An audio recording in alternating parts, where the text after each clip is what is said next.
So this morning my wife asked me how my crossbow was going because I showed it to her, and she said, well, that doesn't involve any forging, really, does it? And I'm like, well, yeah, I have to make a trigger. And she's like, what? That's not even using your forge. I'm like, oh. And so what I think I'm going to do is I'm going to default back to making a crossbow. Why, you might ask? Well, then I can forge little bodkin tips. Why not? And, all right. So here's what I have so far. Whoa! That's cool. Basically, you can see kind of what I got going on here. And I learned what this was called, this trigger catch, and then I forgot it. I forgot what this is called. But I put this on with a copper wire, at least temporarily. I bored a hole through here, and I did that so that I could affix a string to it and get an idea of where I need to, like, basically how to make this trigger work. So I'm going to forge the trigger, try to set it, and then put a string on this and see if it will actually work. Because right now I honestly don't know if it'll work. Now the only problem that I have with turning this from a stone thrower to a crossbow is normally crossbows have a flat area here. Right, it's normally flat, all right? And that's where you can put the bolt. So I'm going to have to put the back of the bolt here and make a rail here. Shouldn't be that big of a difference, I think. Or I might default back to making a stone thrower. I don't know yet. We'll see. Time to forge.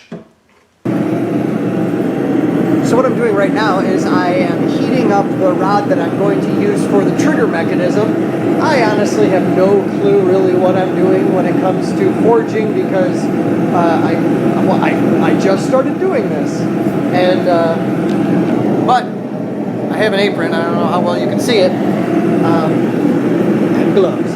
But yeah, I'm going to heat that up, and then what I'm going to do first is I'm going to bend it, and then I'm going to flatten the tip, and then I'm going to flatten it on the side near the bend so that I can then drill a hole through it for the lever mechanism. Well, this is what my trigger looks like now. It's not pretty at all.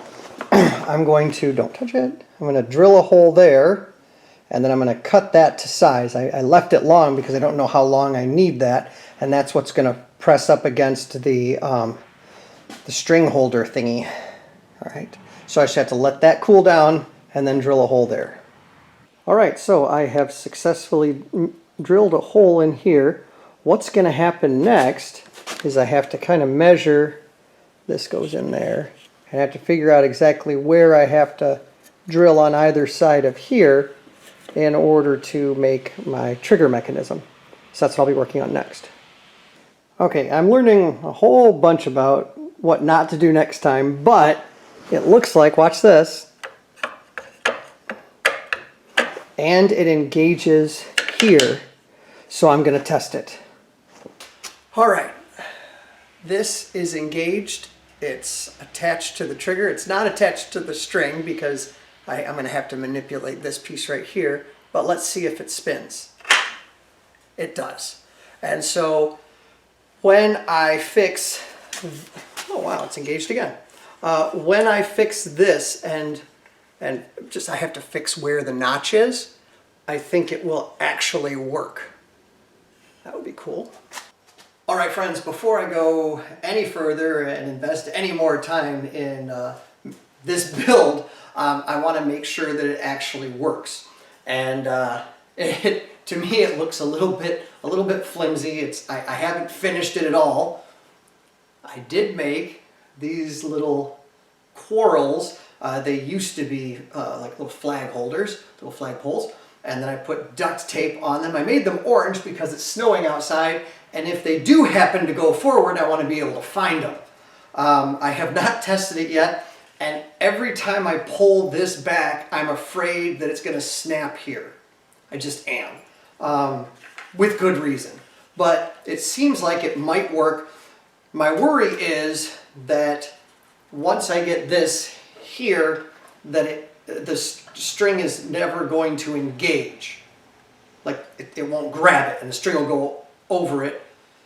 I have to work on that still, but we'll see. And I just want to see if I can make it work without snapping it.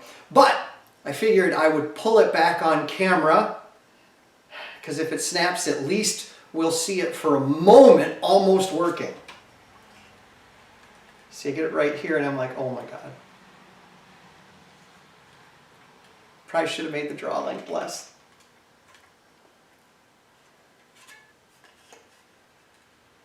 Okay. Jeez, that's gonna snap. And then, when I'm ready to fire it, let's just put that there. And that will probably come spitting back into my eye. But we'll go test it in just a moment. Oh, God. That seems safe. All right. I'm going to put my safety glasses on, because there's about a 10% chance that it's going to go in the right direction. Oh, jeez. So we'll see. I haven't done this yet. It's the first time.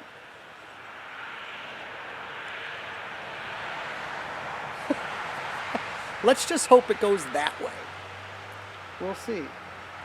A little bit away from the face.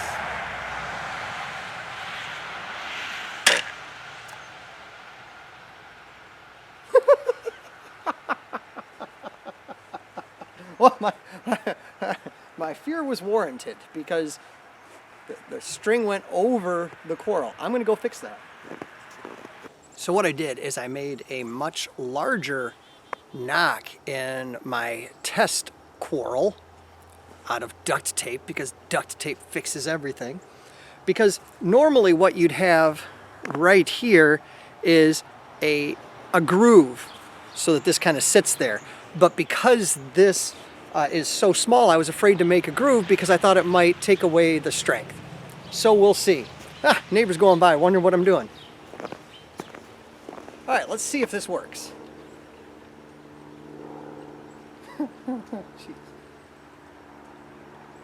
There's a better chance that it will engage.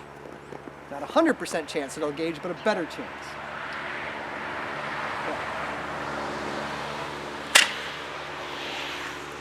It went forward. So I did a couple of things. I got rid of that riser. It just kind of goes up nice and smooth. And I did an aerodynamics test of my bolt. I threw it and it went all over the place. So I changed the design and it should engage. Should. We'll see. It just needs to go that way with harder than I can throw it.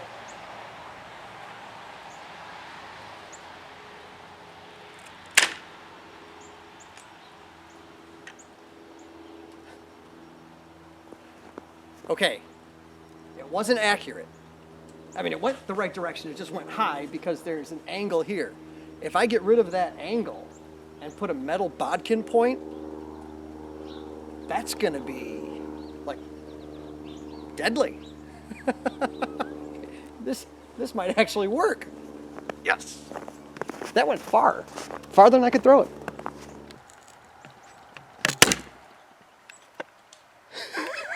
That went into the neighbor's yard.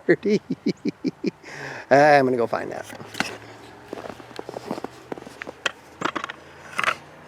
I'm gonna call that a success. Hey friends, thanks for watching the video. A couple things that I learned. Number one, next time I build, I'm going to use a hardwood. It's a little bit more forgiving. I'm going to forge two other pieces. The bow itself, because this right here is weak and it's just going to break at some point. And this caused no end of problems. This needs to be really a more solid material. It can be wood, but this is just a little bit too thin. And so I might make one out of metal. I might make this out of metal, and I'm going to make the bow itself out of metal the next time I do this. But this was a really cool project, and I had a lot of fun doing it, and I learned a lot about what to do and what not to do. So thank you very much for watching, and I hope you have a great time.